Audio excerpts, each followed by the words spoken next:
नमस्ते। लगभग 3 दिन की लंबी यात्रा के बाद मैं बेलेम ब्राज़ील से अब घर लौट आया हूँ। कई सारी फ्लाइट्स और उसके बाद 8 घंटे की ड्राइविंग। कुछ थकान हुई ड्राइविंग के बाद, कुछ रिफ्रेशिंग भी फील हो रहा है। सोचा कि COP30 का एक छोटा सा अपडेट दे दूँ।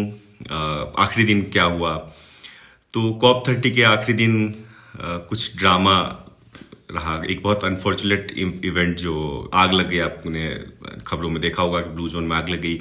उसी जोन में हमारा मीडिया सेंटर था और लगभग 1:30 बजे के करीब हमें वहाँ से एवेक्यूएट कराया गया और वो काफ़ी सक्सेसफुली लोगों को वहाँ से बचा लिया गया। कुछ लोगों को ही इन्हेलेशन से, लगभग 21 लोगों को जो फ्यूम्स जो इन्हेल किया उन्होंने, तो हल्की इसको इन्हेलेशन इंजरी बोल सकते हैं। और उसके बाद कुछ लोग पैनिक भी हुए, 1-2 लोग उसमें भी शामिल हैं। खैर, अब लौटते हैं मुद्दे पर। फिर जब ब्लू जोन खोला गया आग के बाद, तो फिर बातचीत चालू हुई।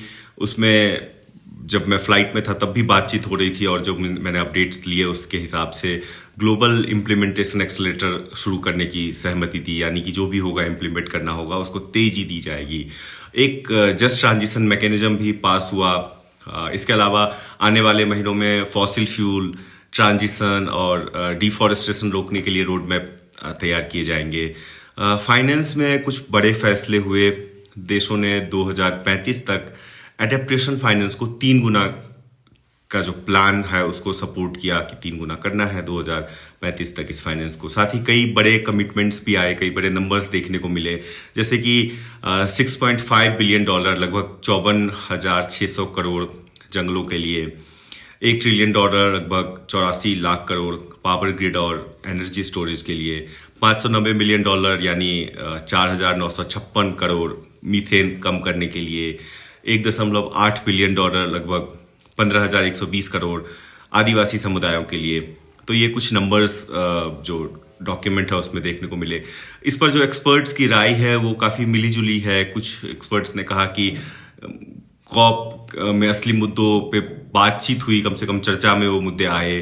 कुछ लोगों को लगा कि जो प्रगति है वो काफ़ी धीमी है और अब भी बहुत काम बाकी है।